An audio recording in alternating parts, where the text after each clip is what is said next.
And good morning, ladies and gentlemen. There I am, right? See if I can, here, I'll give you the right picture. There, let's see, what are we doing? I'll get there. Oops.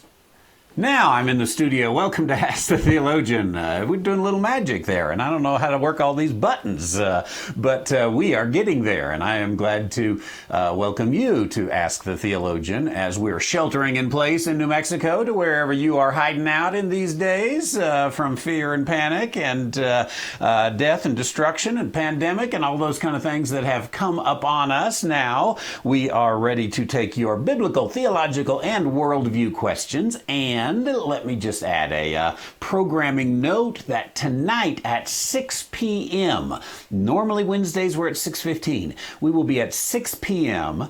Mountain Time with Dr. Daniel Nassim of Chosen People Ministries, and we're going to interview him about anti-Semitism and the Holocaust. He's an expert on these things. He is of Jewish origin. He's got family, of course, distant family that experienced firsthand the Holocaust. So you'll enjoy that. 6 o'clock.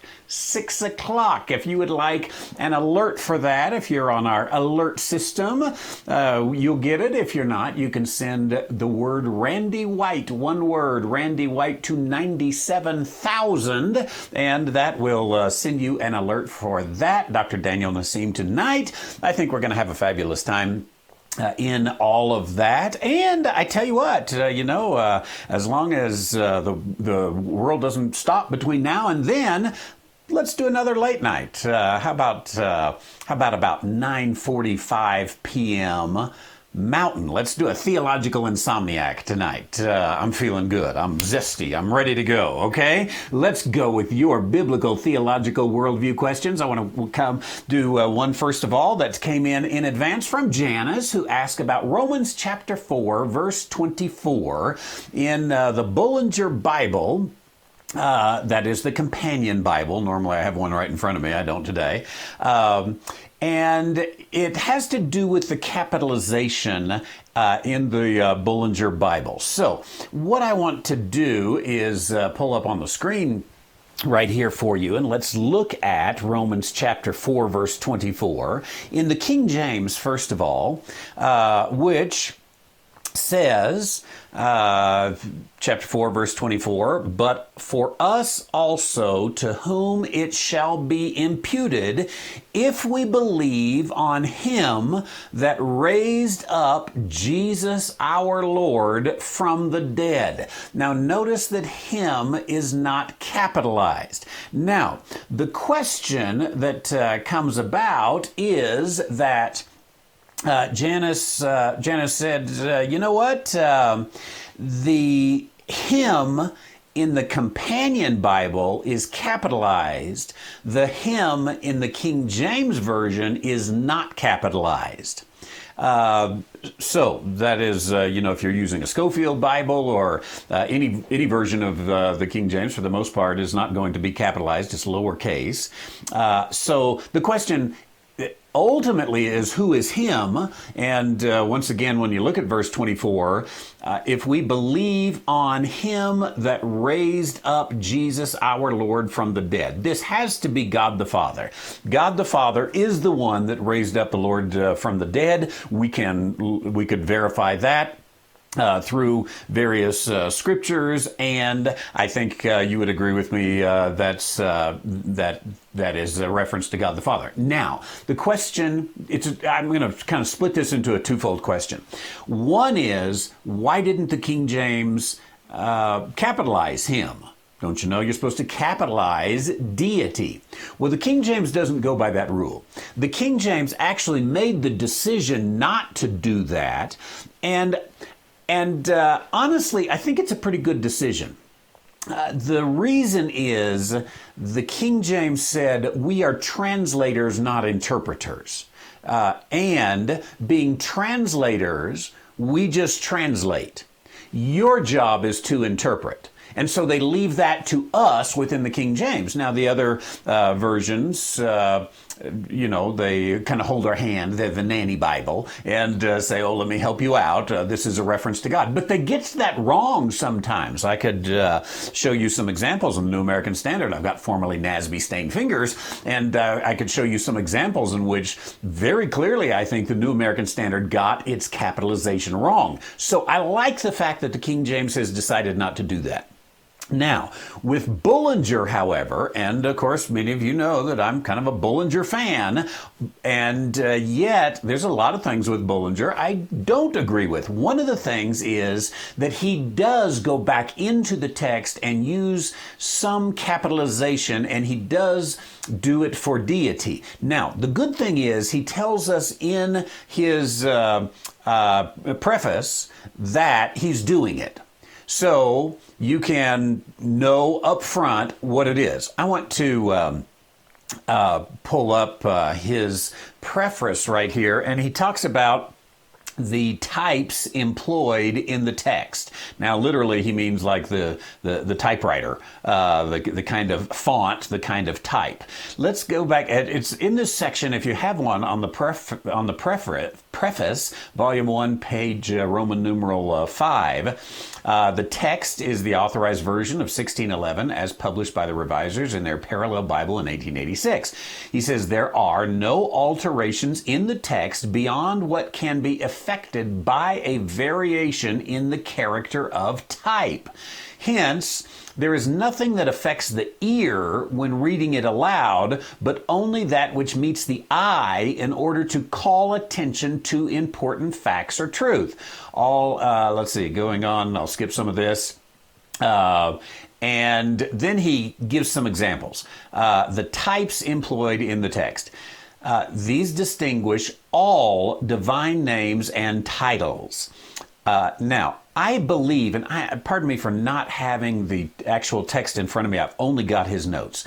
If you look in Romans 4:24, is the entire word him in this different text here? I'm not sure because I don't have it in front of me.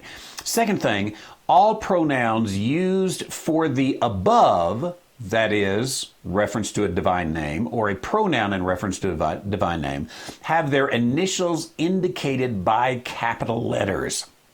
Once again, this is a thing of the eye and not the ear. Number 3, the pronouns and etc. emphasized in the original are in a special type. It's a kind of an Old English font. Sometimes you'll see the word he, for example, in an Old English font. That actually means that the Greek or the Hebrew emphasize that pronoun, which English doesn't have the capability of doing, but English and Greek do. Now, that'll get into more than we need to get into today on that. But the point that I want to bring out is the reason, Janice, that Bullinger has a capital H and King James does not have a capital H is because King James does not capitalize pronouns. The exception in the King James is sometimes they do capitalize spirit, capitalized, uppercase S rather than lowercase s. And we can say that for another day as well. But the helpful thing, I think, is to have your King James Bible. Oh, by the way, did you know a giant print personal reference edition is on sale for about $20 when you use coupon code Wednesday at dispensationalpublishing.com? Snuck that in nicely, didn't I? To have your King James Bible and to go back to the notes, compare the text in Bullinger to the text in King James and do all this. Now, I know that takes a lot of time, but you can't go to work anyway. For the next 7 years, we are sheltering at home, lest any of us get sick. Who cares about, the economy, the food chain, all that? It doesn't matter. You got time to study your Bible. So really, for every preacher anyway, and a pastor especially who's a full-time pastor, or I'm in a sense bivocational, but my vocation and my bivocation dovetail together perfectly because it's all Bible study, but especially a pastor who really is supposed to be hired by a congregation to spend all of his time studying and presenting the Word. Unfortunately, they've gotten away from that, and they spend their time coming up with leadership principles and organizational growth principles and a vision that they're going to cast. But the pastor really ought to be able to do that work. The bivocational pastor, by the way, let's say the one who's a construction worker in the day and he's a pastor on the weekend, I say God bless that person. That person has to put in so much more study. And for that person especially, that bivocational pastor, it is so important that you make sure that the resources you're using, you might have to use some shortcuts because you got a 60-hour week work week, and then you're adding pastoring on top of that. Make sure your shortcuts are good. They can lead you down the wrong path there. And so you need to trust on someone, find someone you can trust that's doing all that homework. Unfortunately, so many pastors are just not doing the homework today. But the issue is, for the question here, why does Bullinger in the Companion Bible have it capitalized him and the King James Version doesn't? It's a translator's preference, I suppose you would say, determination on what they're going to say. Again, the thing I like about the fact, even though the Bullinger does that, and I don't really prefer that in the text. I would rather he had done that in the on the side columns, like he's put his notes. But at least he tells us up front he's doing it. And again, pardon me for not being able to put my eyes on it. I think most of the things he changes, even for the eye that he changes in the text, he does it in some kind of different font, some way that sort of shouts it out. I've said so many times, by the way, on the ESV, which is so popular, that the ESV just doesn't do that at all. We're just supposed to inherently trust the translators of the ESV, who are, oh yeah, I don't know who any of them are, but I'm going to inherently trust them because it's ESV, right? Makes no sense to me at all. Okay, let's see here. Carlos has a question that we've got here. Is there a book that traces the history of the hatred of dispensationalism? What a fabulous question, Carlos. You know, there are some books that trace or at least attempt to give some insight into, I don't know, trace might be too strong a word, but they give some insight into dispensational theology in the way that dispensational theology has progressed. There are some who, for example, Dispensationalism Before Darby by William Watson, Ancient Dispensational Truth by James C. Morris. Most of our audience is familiar with those books. J.C. O'Hare and the Origins of the American Grace Movement is another one by Brian Ross. That gives some history of dispensational thinking, especially as it relates to the Grace Movement. Grant Hawley's little book on dispensationalism and free grace, intimately linked, gives some historical guide to dispensationalism itself. Others have done some work on Darby's dispensationalism compared to dispensationalism today, which is different. So that has traced, again, those didn't necessarily set out to trace the history of dispensationalism, but they kind of do it. Now, that's not your question, though. Your question is a book that traces the history of the hatred of dispensationalism. You know, I'm not aware of one, and that would be very interesting. Got some historians out there maybe that have a little time on your hands, and you say, hey, you know what?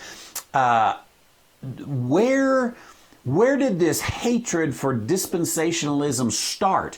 One of the things that I have been doing just in a very short order the last couple of weeks has been looking at old newspaper articles that have reference to dispensationalism. Now, I started out doing it because I'm looking for forgotten dispensational authors that might have some good material out there that can be resurrected.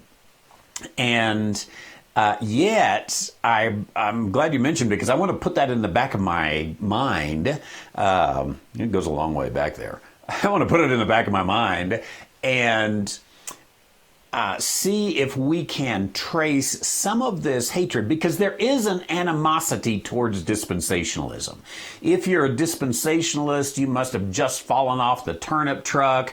You are, dumb as a box of rocks. You obviously have never read a book. That's sort of the concept that is given of dispensationalism. And most arguments against dispensationalism, as we've said before, are straw man arguments that just show the person doesn't even know what dispensationalism is. All they know is they're supposed to condemn it because dispensationalism is heresy. They know that for a fact because they saw it on Google. And so it'd be very interesting, Carlos, to trace that back and look at some of these things. I think you could do it even within certain denominational settings. You could do it, I think, in Southern Baptist life. In Southern Baptist life, the Southern Baptist Convention has always been rather eclectic, of a sort of big tent. Probably not to their credit, but that's what they have been. And it was to their size, but not to their credit. Within the Southern Baptist Convention, however, dispensationalism today has very little place. All of the dispensationalists that there would be today in the Southern Baptist Convention are, could we say, grumpy old men like me? Except I'm not in the Southern Baptist Convention anymore, but men like Jerry Vines, perhaps, and I'm trying to think. The others are dead and gone. There certainly are individual pastors out there, Southern Baptist pastors, that are dispensationalists, but very, very few. And most of them have zero involvement in the Southern Baptist Convention because, honestly, they can't handle it. What I mean by that is if they went to the Southern Baptist Pastors Conference, which I think has been canceled this year, conveniently, they go to the Southern Baptist Pastors Conference, they would literally throw up in the aisles. And so they just quit going. So there's no dispensationalism today. But you go back a few years, the conservative resurgence, the pastors that were presidents of the Southern Baptist Convention during the conservative resurgence were, I think, probably exclusively pre-tribulational, premillennialists, and generally dispensationalists. Not as strong as I'm a dispensationalist, but they would fit in the dispensational category. That probably went away. I don't know. I'm going to guess maybe Bobby Welch was the last of those. He was about, I'm going by memory, maybe 2005 or so. And since that time, I don't know that there have been any that knew much or cared much about dispensationalism. But even at that, you had these somewhat prominent kind of dispensationalists. The academic world in the Southern Baptist Convention had a tremendous animosity for those people and those fundamentalists, as they would call them. But prior to that, you got the W.A. Criswells, men like this. But then you also had Herschel Hobbs, who was clearly not a dispensationalist at all. So even within the circle of, let's say, the Southern Baptist Convention, somebody could trace it. Be interesting to do, and to trace it on a broader scale going back would be very interesting. Probably you could do it by tracing attacks against the Schofield Bible, because my guess is most of this is going to come about the 1940s and onward. 40s, 50s is probably going to be where the real vitriolic attack against dispensationalism begins. And they're probably always going to mention the Schofield Bible, because the Schofield Bible was the purveyor of dispensationalism, if you will. and the animosity toward the Scofield Bible that began to arise in the 40s and the 50s, some into the 60s. It would be very interesting to trace that. I appreciate your question there. Just an excellent one. You'll pardon as I sometimes reach across the table here and manage things. As most of you know, we're actually not in the studio. We've made it to look like I'm in the studio and don't have all the pieces here together to carry out our broadcast, but we are working on it here as closely and quickly as we can. Okay, so, but we're glad to be broadcasting. I don't think we've missed a beat yet. Maybe missed a few sentences and some bad audio, but for the most part, we haven't missed a beat, and I'm thrilled with that. So Keith has a question. When do Christians start civil disobedience? When it becomes a criminal offense to attend church, or maybe Governor Northam is a strong believer in strong churches. Governor Northam of, as Keith calls it, the People's Republic of Pennsylvania. You know, that I hope, probably just because of President Trump, who I don't think has been... I don't give him perfect grades on this thing because I think he swallowed a pill that now maybe he's wishing he hadn't swallowed. He's starting to kick back. He's starting to say, forget it, guys, let's go back to work. And I think that's a good thing. Maybe we'll talk about that some, who knows, tonight. But that is in our late night broadcast. If this doesn't change very quickly, when do Christians start this civil disobedience? I've got, and I'll have to look for it, Francis Schaeffer spoke on civil disobedience, the Christian Manifesto. He wrote about some of these things.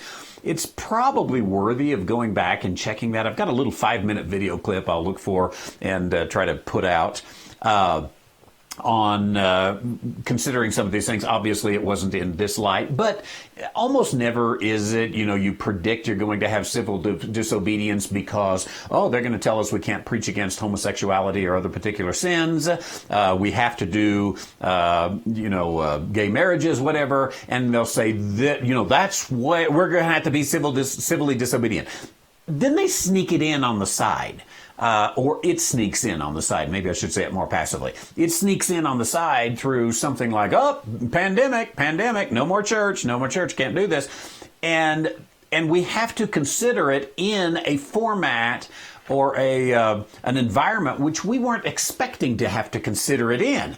And, the world has a way of throwing these surprises on you. And you have to, go with the punches. Is that what they say? So my hope, again, is that this all goes away fairly quickly. My fear is that it doesn't. I think if it goes Easter and beyond, pastors and churches and church members are really going to have to make some tough decisions. And probably those decisions will be... they're telling us not to meet, but their scientific models have been utterly proven untrue, falsifiable. I wrote about this morning, by the way. If you haven't checked our blog, dispensationalpublishing.com, go to the blog button. As many of you know, we've been following Dr. Douglas Frank, who's done some, I think, excellent work. And I wrote an entire blog article just on the scientific model, basically. Now, up to this point, I'll give us all the benefit of the doubt. Up to this point, we have seen the governor, the county commissioner, the mayor, whatever, with their chart. We've got to flatten the curve, flatten the curve, flatten the curve, flatten the curve. We've heard it 10,000 times, right? Now, what we didn't do, and this is new to us, so I'm not going to totally blame us. I didn't either. What we didn't do is say, how'd you base that curve? What are the presumptions, the assumptions? We say it all the time here. Question the assumptions. What numbers are you putting? Because it's a math curve. I mean, you plotted a graph. You've got some kind of assumptions. It's going to go here if we don't hide under the bed, but if we hide under the bed, it'll only go here. And we swallowed it. Now, by Easter, if not already by now, in fact, I should say by now, what is it? I have no idea. March the 25th. By March the 25th, they've got enough math that we should be able to say, wait a minute, you said it was going to be here and it is actually here. What's up? What's up? And furthermore, they ought to be honest enough. Excuse me, I'm talking about politicians. What am I thinking? My goodness. But in a perfect world, politicians would be honest enough to come and say, my model says we're going to be up here in 2 days. 2 days later, they ought to come back and say, I said we were going to be here, and guess what? We're only here. I don't care if they say, well, it's because of my charm and good looks that I scared away the virus. I don't care. They're at least going to tell us their model was not met. But what they do is they go back, 3-4 weeks ago. It's going to be here. It's going to be here. It's going to be here. And now we get there, and where are they? We got to hide under the bed still because the model said it was going to be here. You got to go back to the model and say, do the facts work, right? And so if they're not working, I'm going to be utterly generous and give them till Easter and say, if those models are not coming to pass, goodbye, politician. I'm leading my own life. Throw me in jail if you want to. You've got such ridiculous propositions that we cannot abide by it anymore. Every politician, I don't care if it's the dog catcher or the mayor or the president of the United States, every politician has a moral obligation to provide the best kind of numbers that they can provide and then tell us the next day whether they provided the right numbers. Now, here's what a scientist does, a good scientist. A good scientist says, I predict that if I do this, this will happen. And then he does it and he sees what happens. And a good scientist says, my prediction was wrong. Therefore, I'm not going to base my life on that model anymore. Or a good scientist says, my prediction was right. Let's try it again tomorrow. And this whole thing is science. It's science, and math just supports science or expresses science.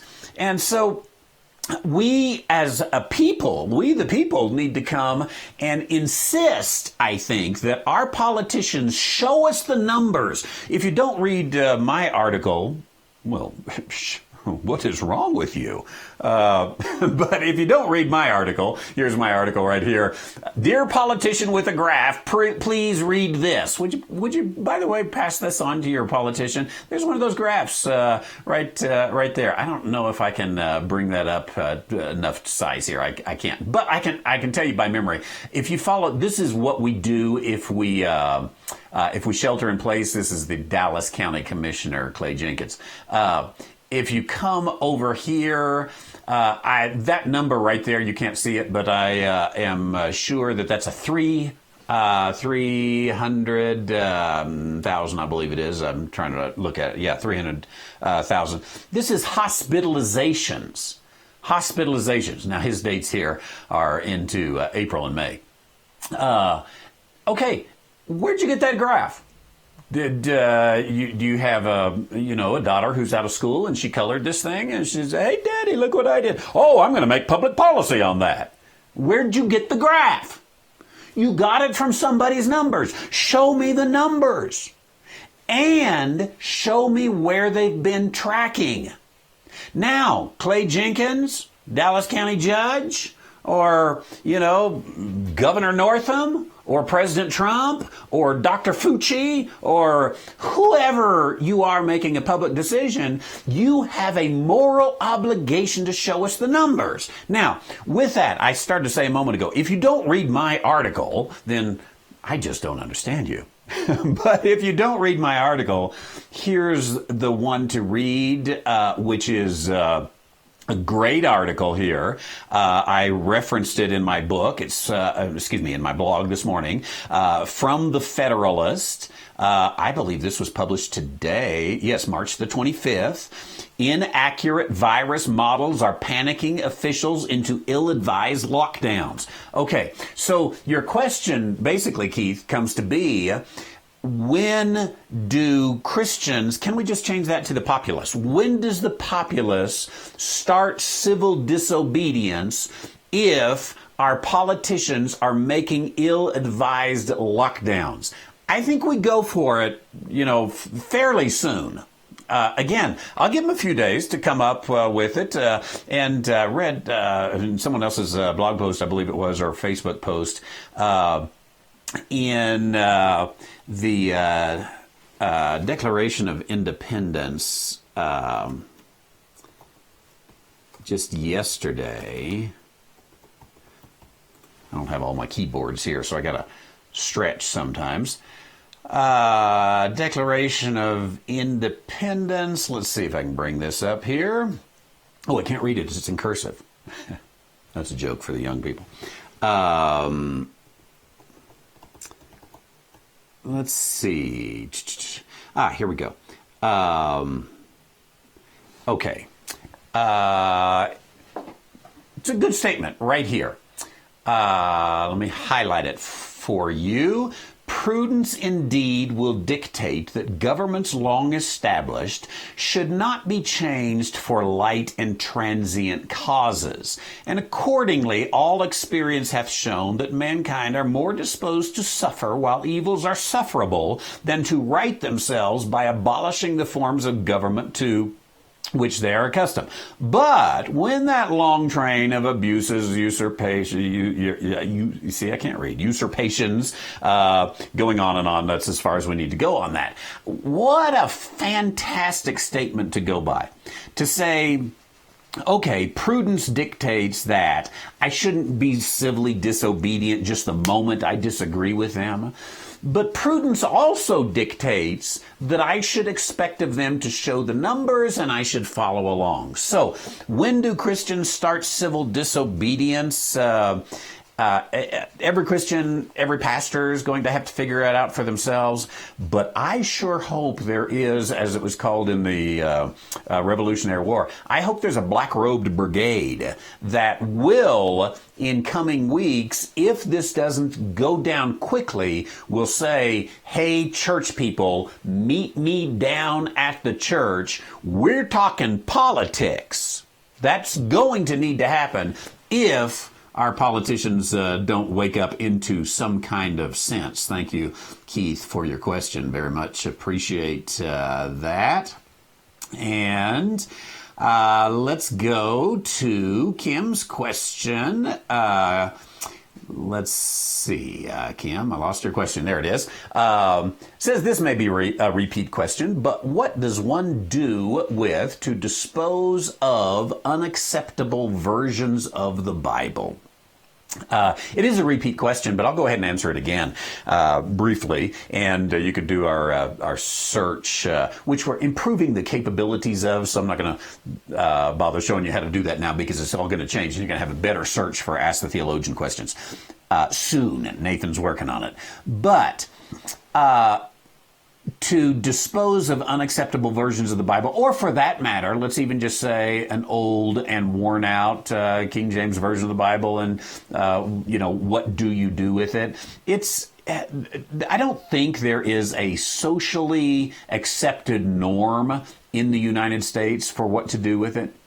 I don't think the Scripture, in fact, I know the Scripture doesn't speak of how to do that. So it is somewhat left up to the individual.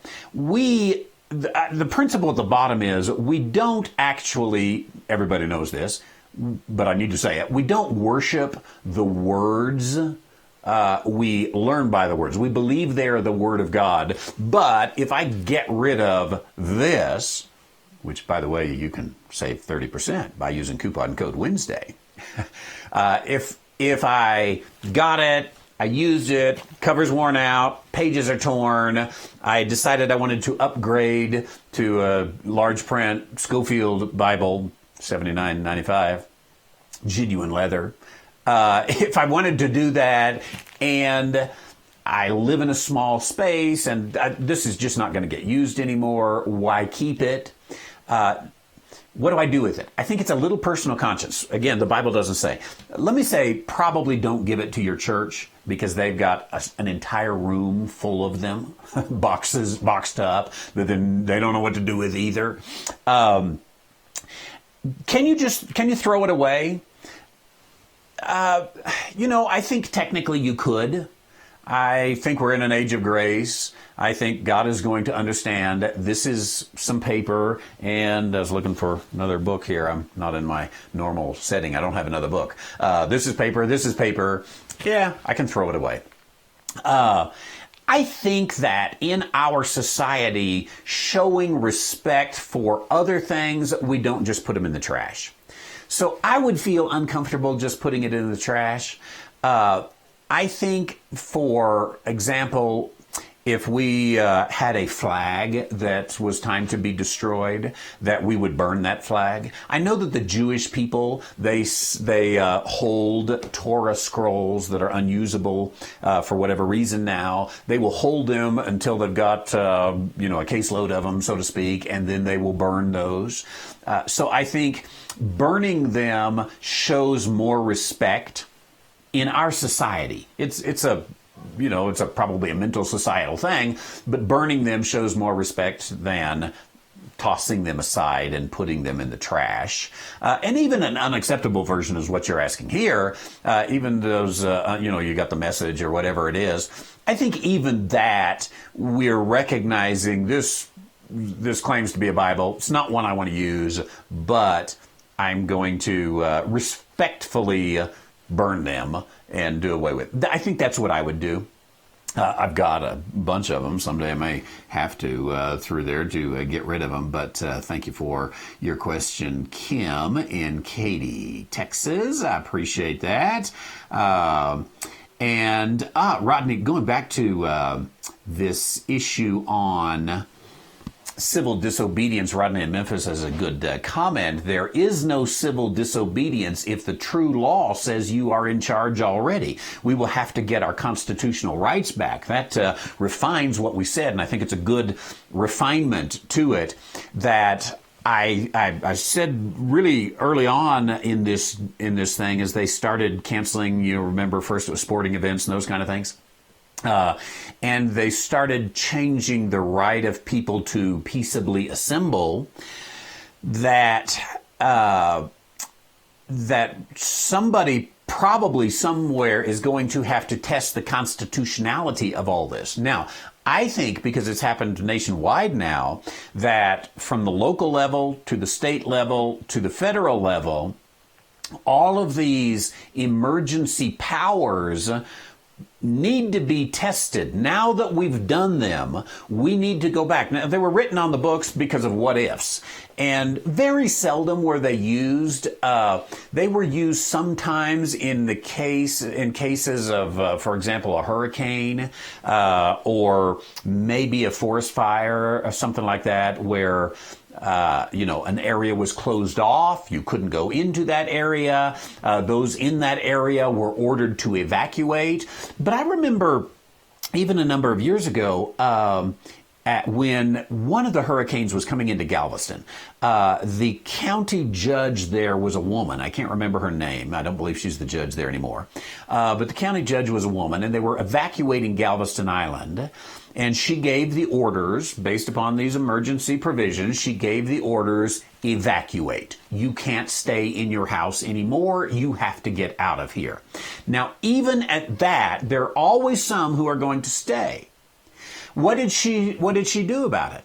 Her policy, I remember her saying this on the television, her policy was, she literally said, if you choose to disobey this order, get a Sharpie, an indelible ink, and write your Social Security number on your body, because we need to be able to identify you. Now, that was very strong terms, but left it up to the individual. I think she was kind of acknowledging, you know what? I might not have the constitutional authority to tell you to leave your personal property. You have personal property rights, and you can stay and defend your personal property rights. I just need to tell you that you might be dead, D-E-A-D, dead, and please write on your forearm or your forehead your Social Security number, because I don't want to spend county money trying to figure out who you are. Now, it was a pretty good policy. She might have been the worst county commissioner or county judge there ever was. I have no idea. I just, that's kind of an indelible memory that you get as she was telling people that. So I don't have a problem with politicians telling us the sky is falling, warning us that the sky is falling, urging us, begging us, pleading with us. Politicians can do that. Was it Theodore Roosevelt called it the bully pulpit? Called the White House, the presidency, the bully pulpit? Use the bully pulpit. Go for it.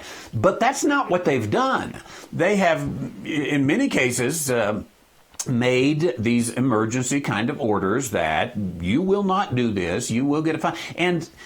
And what they've done, there's no city council that approved it. There's no county commissioners that have approved it. There's no state legislature that approved it. It's all emergency powers vested in one. That's not very American, is it, first of all?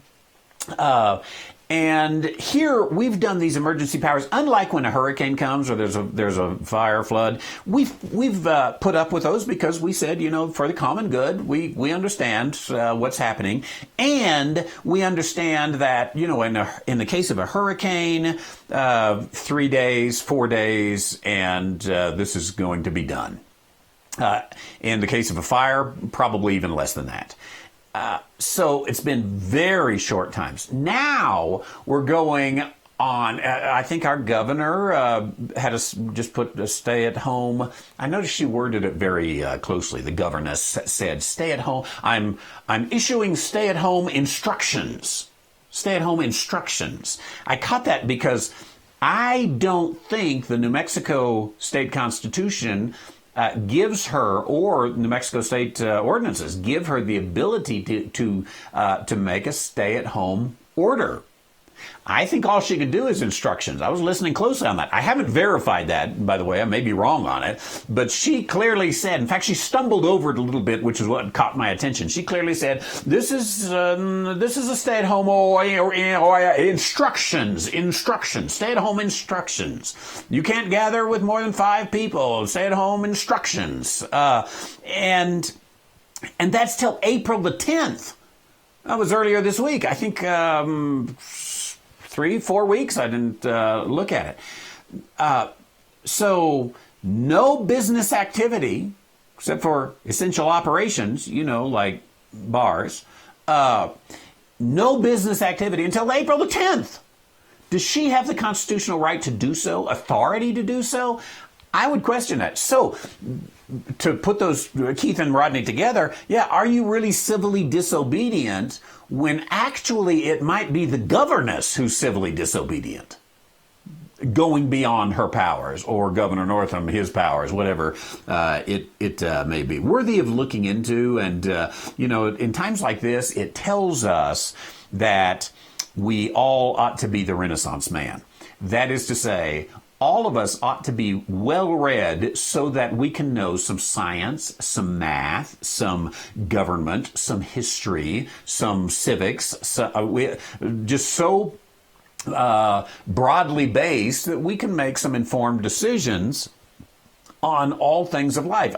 And unfortunately, in our specialized society, we've started kind of going with blinders on, and I think that's, we live just in this little tiny focus of life, and that's all that we can do. We sort of make jokes, about the jack of all trades and the master of none, but I think there's some real value in our knowledge, especially if not in our skills, to be the jack of all trades, to have enough understanding of the scientific method, of exponential models, of government ordinances and all these kind of things. To carry out. Corey has I noticed his comment pop up. I haven't been following the comments closely, but it says, what's funny is right now in New Mexico that orders haven't matched up. Schools can open on the 6th, but shelter in place order until the 10th. That's, these governments are not working together. And maybe some school district president is saying, governor doesn't have that right anyway. We're going to do what we're going to do and carry all that out. Interesting stuff there. I appreciate, Rodney, your comment there. Okay, let's go to Jerry on YouTube. Who says something here? What is it? Jerry, speaking of government wars, how's the war on crime, drugs, hate speech, etc. going? Haven't heard much about these lately. Yeah. All of these, when government goes up and attacks something, these war on crime, war on drugs, war on hate speech, they always go miserably. But when they tell us we might get sick, why, my goodness, the government's the most trustworthy organization that the world has ever known. And so quickly we forget. I saw someone, one of our viewers, Stanley, I believe it was, today, had somewhere he said, the only thing we learn from history is that we don't learn from history. And how true that is. Time and time again, history tells us these things. I've mentioned a number of times before that I just used to always tell my son, and he's listening now so he can hear it again, but from one time he was young, my daughter too, but for some reason my son got the brunt of this. Time he was young, my motto to him was, never trust the government. Never trust the government. And he's grown up a skeptic like me. Now, Joel says, don't you think you need to be more careful? You might offend some of the snowflakes that abound today who are afraid of personal responsibility. Yes, I'm very sorry. Let us turn to 2 Chronicles 7:14. If my people who are called by my name will humble themselves, we're his people. We need to be excuse me, I slipped into my evangelical days. Why is it that our world today is afraid of being offended? I think it has something to do with postmodernism. In the fact that there's no absolute truth, and so it's really just all my feelings. And so any strongly worded statement about truth and error is offensive. And so now everything's become racist that wasn't racist before, and everybody's a homophobe, and you're just dumb as a box of rocks if you talk like that. And the offense that happens, I would just say to the snowflakes in the audience, probably not any, they turned it off a long time ago, but I think maybe we as a society ought to just get back to the place where we're okay with, I'll even say it this way, we're okay with offensive statements. And we're okay with offensive statements because we don't have to agree with them. And better to have an open forum, an honest and open forum, where you can really go at the facts and dig down, peel that onion across until you get down to the core of it and say, now this is what we've really got. I wonder if snowflakes and the whole snowflake society, if it's not so easily offended maybe one of the reasons it is so easily offended our society is because if we do question the assumptions and get down to it, the snowflake society is going to find out that they have been living a dream. That is, not living in reality. They don't want to wake up to that. I woke up this morning. You know how sometimes you wake up startled? I woke up this morning thinking, I haven't paid the water bill. Oh my goodness, I haven't paid the water bill. Oh, I got to pay the water bill. And then I remembered, I have a well. I don't pay a water bill. I have a well. Well, sometimes we in a society get all shook up. Maybe that should be the theme song for our society today. Let's go back to some Elvis, All Shook Up. We get all shook up based on nothing. There's no water bill to pay. So what am I worried about?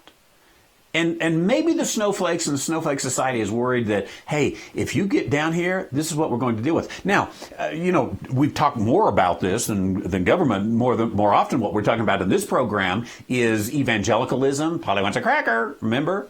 And that repetitive, that parrot just keeps saying the same things over and over again. And the evangelical world doesn't like you to confront the theological issues. I see here that, let's see, Joel said something here I saw just a moment ago. Let's see. Well, let's see. I think I saw. Oh, yeah, there it is. Boy, did I get in trouble last night for posting that 2 Chronicles 7:14 has nothing to do with the church today. It's so easy, and really what all that you're saying is, hey, let's question this. And if somebody can show you differently, a good scientist or a good theologian say, oh, you're right, I missed that. And so what we're trying to do so many times is say, take passages like 2 Chronicles 7:14, if my people, and say, we're not his people. We're the church. This is separate. Let's back up and unpack this a little bit. And so afraid to do that and carry it out just really becomes amazing in what is done there. Well, about out of time here. If you got another question or comment, I will take those. But a couple of things that I do want to say here. And one is, again, tonight at 6 o'clock, 6 o'clock Mountain, we will be having an interview with Dr. Daniel Nassim. He was going to be in our church tonight, but because of a few things happening, he was unable to make it.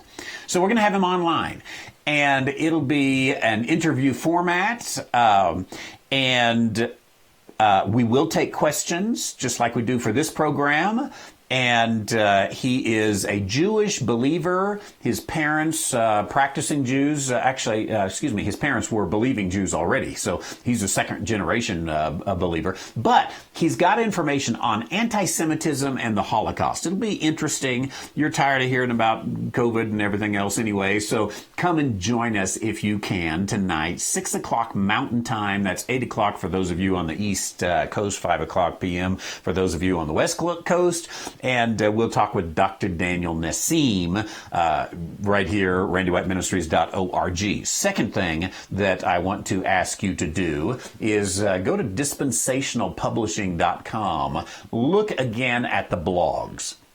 There's a couple that I'd like for you to spend some time with. One is, as I've already mentioned, this one right here, Dear Politician with a Graph, please read this. Now, you might be able to help the politician with a graph to look at that and make some informed decisions yourself. Then the second is just follow this each day. We've got these COVID-19 scientific projection models. We started it on the 23rd, 24th, 25th, And if you click on those, what it is by Dr. Douglas Frank. There he is right there, some information about him, some of his comments. And then we've got these charts that he has put together. This is a model. This is the curve that he is on, that he projected way back here. Now, the thing he's done is, this is where he said it was going to be. All these dots, he's been showing us the data every day to show us where he is. Is his model correct? I think you can look at that and say, hey, guess what? This is looking correct. Now, he projects 160,000 total cases, 1,440 total deaths. You can follow back and see all the changes if you follow our blog. He's got the peak of the new cases per day is now, I think he's got it at the 29th, I believe. And that actually has shortened a little bit in the last few days with his model. So watch this model. Now, that tells you that we're going to have a few more days here in which the number of new cases per day is going to be more today than it was yesterday, more tomorrow than it is today. So you're going to hear some screeches when these numbers come out. Oh, it's worse, it's worse, it's worse. But they don't have the full model. All they're doing is, if I can slide that over here, they're just looking at this and they're saying, oh my goodness, we're all soon going to die. And they're taking it as an exponential model. By the way, in this, if this is today's model, he says somewhere, maybe it's down at the bottom. Let's see. There's a number of states here. We're adding to these as soon as he puts them up. Every state is not there. Every country is not there. But okay, it's here somewhere. He talks about exponential models, and there it is right there, right under the deaths in the U.S. Read this right here. Why will cases peak rather than continue exponentially? I just copied a Facebook post that he has. He explains why it's not just going to go up, but why there's going to be a curve and come down. So check those out. Very, I think, useful information that you will be wanting to get, and I encourage that. Okay, only one other encouragement before I leave here, and that is, I think even today, I'm very hopeful that it's today, we will have on our website, dispensationalpublishing.com, this new book, Don't Pass Over Easter, a new defense of Easter in Acts chapter 12, verse 4. I mentioned it yesterday. You'll be able to order it, I hope, as soon as today. And when you order it, you'll get an instant download. Not only will you get the instant download, but the book then later will come in the mail. There's some delays on printing now, as you can understand. And so I wanted you to be able to just instantly get it. And so we are adding that feature to this particular book, which probably will go away once we have books in hand. Then that instant ebook feature will go away. So this will be the time to order it. It's $9.99, and it'll be up there. And it talks about why Acts 12:4 uses the word Easter in the King James Bible. Is that something they shouldn't have done? Is that something they did and means something different than what we're thinking? What is all about? It's just a 90-page book, I believe, somewhere in that, and that includes a few appendices, so it doesn't take long to read. You'll enjoy it, and you can read it now, and then you can take the paper copy for yourself, or you can give away the paper copy, whatever you want to do. That'll all be good. It's a Virginia Governor Northam, not Pennsylvania Governor. Saw this. So, yeah, Keith he said, there's a comment that came earlier I missed. Virginia Governor Northam issued an executive order on Monday that is aimed at stopping the new coronavirus. And in the process, well, how about that? It all just jumped. I'm going to see if I can find that again. Let's see. Nope, I lost that one too.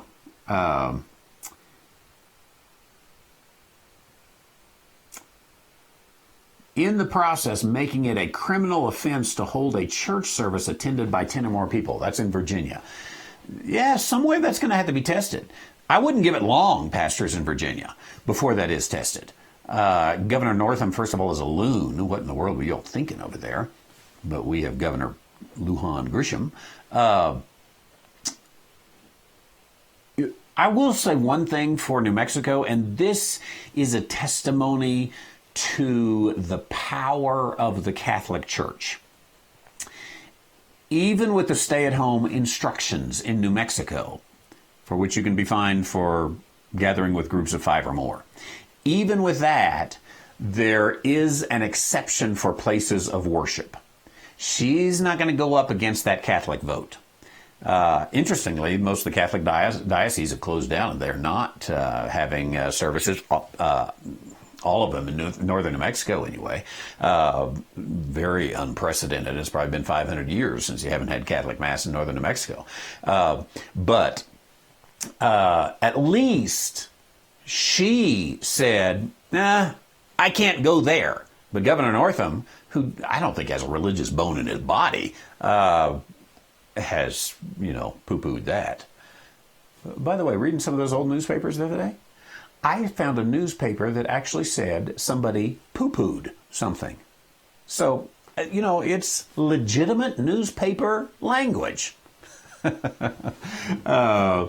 Okay, we are done for today for this broadcast. We come back tonight at 6 p.m. and then about 9:45 p.m. I think we'll broadcast everywhere now. We've got all the equipment up. So we'll be 9 p.m., 9:45 p.m. Mountain Time tonight for the Theological Insomniac. We'll be on YouTube. We'll be on Facebook. We'll be on Vimeo. All over the place. We've got all the equipment here now in Studio B. And I am just delighted that you have joined us for this broadcast of Ask the Theologian. I hope you will now, more than ever, question the assumptions. And if you get down thinking, I don't have a reason to live, just get you an African violet. I don't have my African violet with me right now. I need to bring it in here.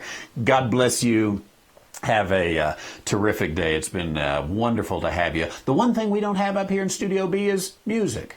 So let me just say, la dee dee dee dee boo dee da ba bum bum bum ba dee dee beep beep beep beep beep beep ba ba ba ba ba bum ba bum ba bum ba la lum bum bum. And that concludes today's broadcast.